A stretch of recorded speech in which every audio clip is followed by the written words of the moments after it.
आनंदी मालिकेच्या आजच्या भागामध्ये इथे माई आता विद्याधरवरती प्रचंड चिडलेल्या असतात. त्या म्हणत असतात की विद्याधरने आज जे काही केलंय ना त्यामुळे त्याचं कधीच चांगलं होणार नाही. किडे पडतील त्याच्यात किडे, इतका नीचपणा केलाय त्याने.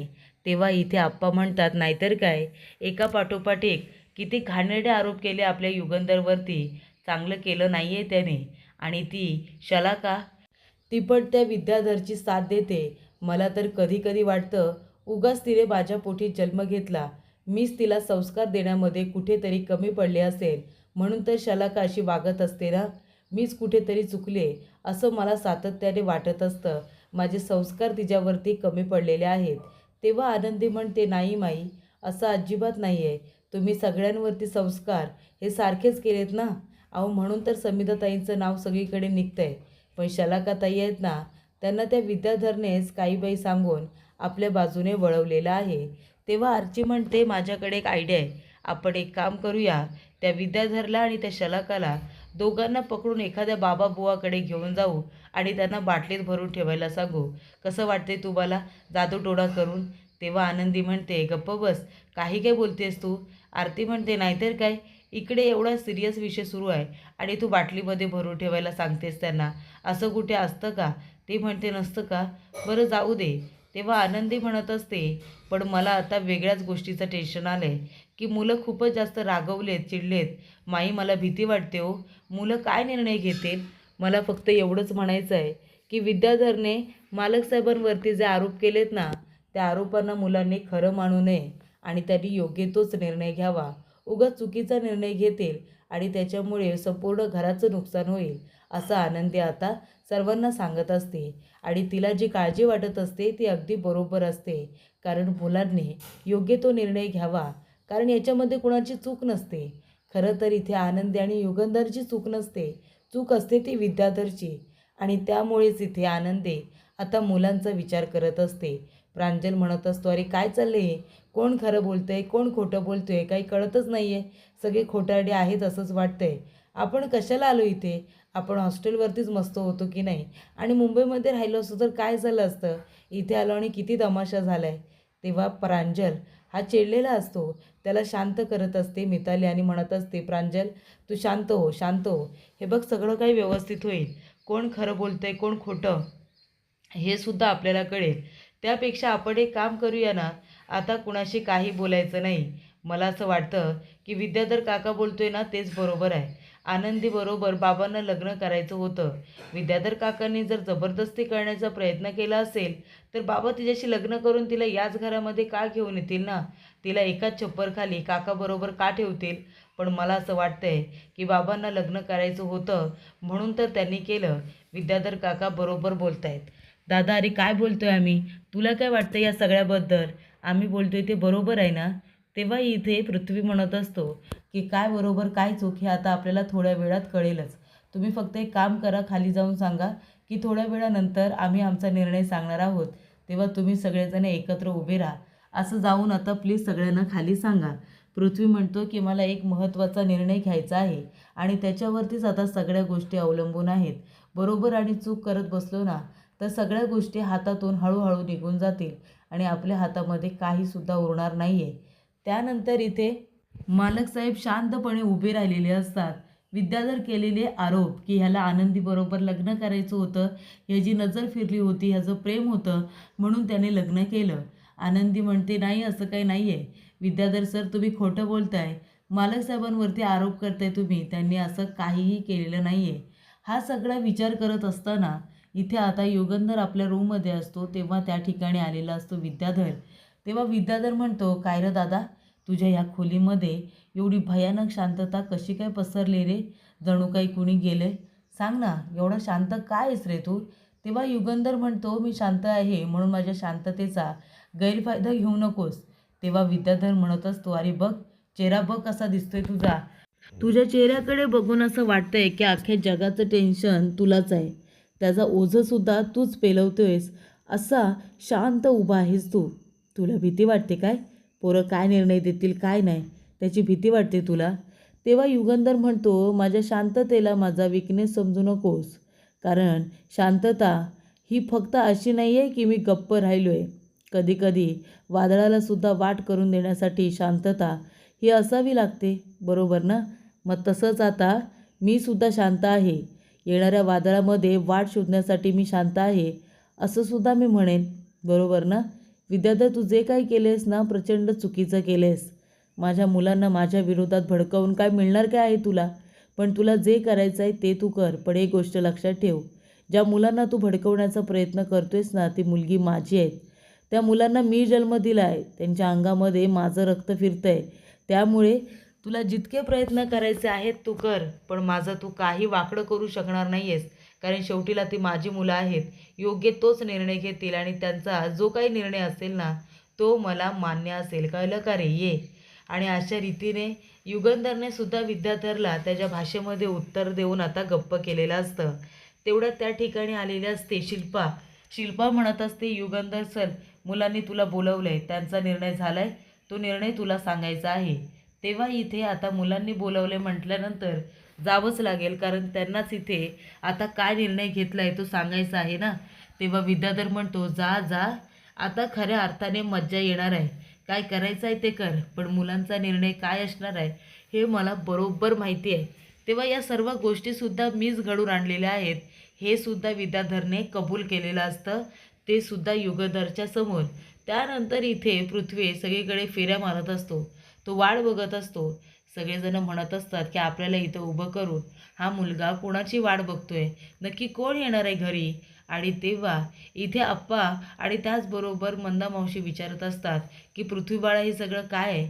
मगापासून आम्ही उभे आहोत ना. अरे बाबा, उभं राहून राहून गुडघे दुखतात रे. तुझा जो काही निर्णय असेल ना, तुझा तो निर्णय आम्हाला सांगून टाक ना. तेव्हा इथे पृथ्वी काहीच बोलत नाही, गप्प असतो. तेव्हा इथे आता लगेच विद्याधर म्हणत असतो, शलाका, नक्की काय सांगायचं असेल ग पृथ्वीला? काय निर्णय काय असेल त्याचा? मला असं वाटतंय तो काय त्याच्या बापाला माफ करत नसतो.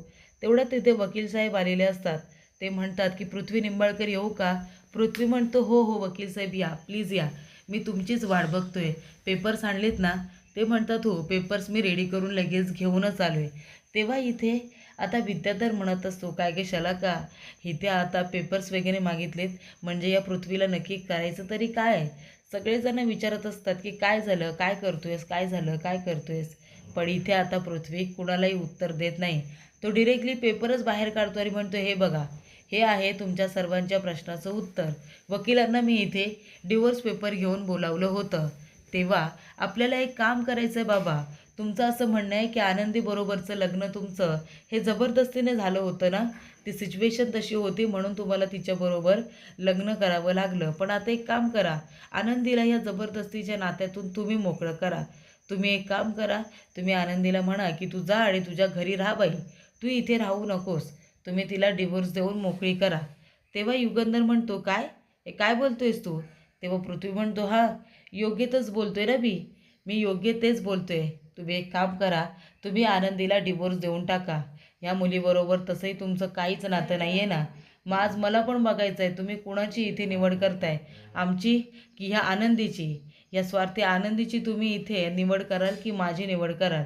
आणि तेव्हा प्रेक्षकांनो, इथे आता आनंदीचा हात तिथल्या पेलवरती आता मोठ्याने आता पडलेला असतो. तिच्या हाताच्या बांगड्या फुटलेल्या असतात आणि हाताला लागलेले असतात, तर रक्तसुद्धा आलेलं असतं. त्यामुळे इथे आनंदीला किती मोठा धक्का बसला आहे ही गोष्ट बरोबर तिला कळलेली असते. आणि त्यानंतर इथे युगंधर ऐकत असतो, बोलणं बघत असतो. आणि तेव्हा पृथ्वीचं एकच म्हणणं असतं की तुम्ही आनंदीला डिवोर्स द्या. एकतर आता तुम्ही एकाची निवड करायची आहे, एकतर आनंदी किंवा तुमची मुलं. आता तुम्ही ठरवा युगंधर निंबाळकर की तुम्हाला कोण हवं आहे, तुमची 3 मुलं हवी आहेत की तुम्हाला ही स्वार्थी आनंदी हवी आहे? तेवढा फक्त विचार करून सांगा. आनंदी रडत असते. आनंदीला वाटत असतं की अरे देवा, मला बायकोचा दर्जा देऊ नका, या घरातल्या सुनेचा दर्जा देऊ नका, पण निदान मी इथे या घरामध्ये आहे आणि सुखरूप आहे याचाच तर मला आनंद आहे. बाकी मला इथे आता मालक साहेबांकडून दुसरी कुठलीही अपेक्षा नाही आहे, असं तिने स्पष्टपणे आधी सांगितलेलं असतं. पण पृथ्वी काही ऐकायला तयार नसतो. तो म्हणतो, करा ना सही, करा. अहो, तुम्हाला कुणातरी एकाची निवड करायची आहे ना, मग तुमच्या मुलांची निवड करा. आणि ह्या आनंदीला मी काही लगेच सांगत नाही आहे घरातून बाहेर काढा म्हणून. या घरामध्ये तिला राहायचं आहे तर ती राहील, पण एक गोष्ट लक्षात ठेवा, तुमची बायको आणि आमची आई या घरची सून म्हणून ती कधीच राहणार नाही. या घरची नोकर म्हणूनच ती इथे राहणार. आपल्या सगळ्यांची देखभाल करणार, ती काम करणार. तुमच्या बायकोचा दर्जा तुम्ही तिला अजिबात द्यायचा नाही. आतापर्यंत जशी आम्हाला नाटक करत सांगते ना की ती हे नाटक करत होती म्हणून, मग आतासुद्धा मी तुम्हाला तेच सांगेन की तुम्हीसुद्धा आता हिला डिवोर्स द्या आणि या घरामध्ये तिला फक्त तेच काम द्या जे ती करणार आहे. करताय इथे सई? सांगा ना, करताय का? तेव्हा युगंधर म्हणत असतो, अजिबात नाही. काहीही झालं तरी मी डिवोर्स पेपरवरती सह्या नाही करणार. तेव्हा विद्याधर म्हणतो, बघितलं मी बरोबर बोललो होतो की नाही? याच्या मनामध्ये चोर आहे, चोर. आणि म्हणून असा बिअरच्या बाटल्या आता ठेवत नाही आहे. बरोबर ना रे? तेव्हा इथे अरे दादा, अरे काय हे पोराच्या आनंदापुढं दुसरं काही असतं का रे? पण मी बरोबर बोललो होतो ना. आनंदीची भुरळ पडली होती ना याला, म्हणून तर याने लग्न केलं तिच्याबरोबर आणि आता सोडायला सुद्धा तयार नाही आहे. तेव्हा इथे पृथ्वी म्हणत असतो, हे बघा तुम्ही दोघेजण शांत व्हा, आधी माझ्या प्रश्नाची उत्तरं द्या. तेव्हा तो म्हणतो, अरे बाबा दिली ना, तुझ्या प्रश्नाचं उत्तर दिलं. या घरातून आनंदी कुठेही जाणार नाही आणि मी तिला जरी बायकोचा दर्जा देत नसलो तरी तुम्ही कोण आहात नोकर ठरवणारे? तेव्हा विद्याधर म्हणत असतो की मला कळतंय सगळं दादा, मला सगळं कळतंय. अरे तुलाच तर तिला या घरातून बाहेर काढायचं नाही आहे ना, म्हणून तर तू तिच्याशी लग्न केलंस, बरोबर की नाही? तेव्हा पृथ्वी म्हणतोय, हे बघा मला अजिबात इंटरेस्ट नाही आहे ती मुलगी या घरामध्ये राहते किंवा नाही राहत हे जाणून घेण्याची. फक्त मी एवढंच सांगेन की डिवोर्स पेपरवरती सही करा. मी काही तिला लगेच घरातून बाहेर काढणार नाही आहे. तिला राहू दे इथे पण नोकर म्हणून. तेव्हा इथे युगंधर म्हणतो, पृथ्वी अरे तू आहेस केवढा, बोलतोस केवढा?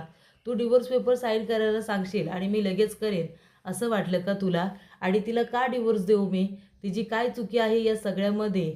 मी तिला अजिबात डिवोर्स देणार नाही आहे, कळलं तुला? तेव्हा पृथ्वी म्हणत असतो, अच्छा म्हणजे आता कळतंय मला. काका जे काही बोलत होता ते बरोबरच होतं ना. तुम्हाला आमच्यापेक्षा ही आनंदी सगळ्यात जास्त महत्त्वाची वाटते, बरोबर ना? हे जे काही घडतंय हे आनंदीमुळे घडतंय ना. अहो मग कशाला तिला या घरामध्ये राहू दिलं? का ते आपल्या इथे राहते? जाऊ दे ना तिला. आताच्या आता जायला सांगा ना तिला इथून. तेव्हा युगंधर म्हणतो, अजिबात नाही. काहीही झालं तरी नाही. याच घरामध्ये आनंदी राहणार. का राहणार आहे ती इथे? तिची लायकी तरी आहे का तेवढी? अजिबात तिने इथे राहता कामा नये. तेव्हा इथे युगंधर म्हणतो, हे बघा तुम्हाला तिच्याबरोबर बोलायचं नाही आहे, तुम्हाला तिचा राग येतो आहे. पण तुम्ही माणुसकीच्या नात्याने एक माणूस, चांगला माणूस म्हणून तिच्याशी बोलू शकता ना. त्यासाठी इतका राग, इतका तिरस्कार करायची गरज काय आहे? परिस्थितीमुळे जरी लग्न झालं असलं तरी पृथ्वी, लग्न झाले आता हे तू सुद्धा लक्षात ठेव ना. आणि एवढं सोपं असतं का ते? डिव्होर्स पेपर साईन केले आणि झालं, एकमेकांपासून दूर केलं.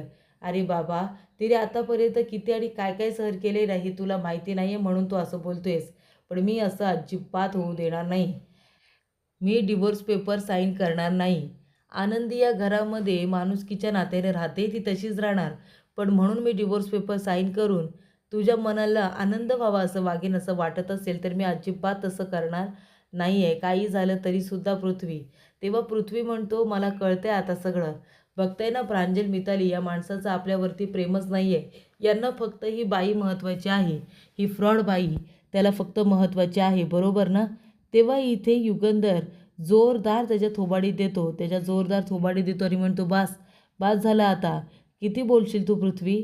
तेव्हा पृथ्वीच्या दिलेली थोबाडीत ही आता तो काही विसरत नसतो, त्याच्या लक्षातच असते. आणि तेवढ्यातच प्रेक्षकांनो, आता पुढील भागामध्ये इथे आता विद्याधर आलेला असतो डायनिंग टेबलवरती दारू पिऊन बसायला आणि दारू पीत पीत असतो, जेवत असतो. त्याला व्यसन लागलेलं असतं दारूचं. त्यामुळे दारू पीत असताना इथे आता त्याने काही चकना वगैरे सुद्धा आणलेला असतो. आणि तेव्हा तो म्हणतो, अरे जा रे, हा चकना थोडासा गरम करायला पाहिजे. तेव्हा ती म्हणते, नाही अजिबात नाही. तुमच्या या दारू बिरूसाठी मी माझ्या किचनला तुम्हाला हात लावू देणार नाही आहे. तो म्हणतो, अरे बापरे, खरंच? आणि तो आता दारूची बाटली पूर्णपणे आनंदीच्या डोक्यामध्ये ओतून तिला आता तिथेच उभं करतो. अशा रीतीने विद्याधरने आनंदीचा इन्सल्ट केलेला असतो. तिच्या डोक्यामध्ये पूर्णपणे दारू ओतलेली असते आणि या गोष्टीचा आनंदीला आता प्रचंड राग आलेला असतो. रागाच्या भऱ्यामध्ये विद्याधर काय वागतोय काय नाही त्याचं त्यालासुद्धा कळत नसतं. त्याला फक्त आनंदीला त्रास द्यायचा असतो. त्याला आनंदी हवी असते आणि युगंधरने तिच्याबरोबर लग्न केल्यामुळे त्याच्या मनासारखी एकसुद्धा गोष्ट घडलेली नसते. तेव्हा प्रेक्षकांनो, किचनमध्ये चकना घ्यायला जाणाऱ्या इथे आता विद्याधरला आनंदीने थांबवलेलं असतं आणि ती त्याला अजिबात इथे किचनमध्ये जाऊ देत नसते.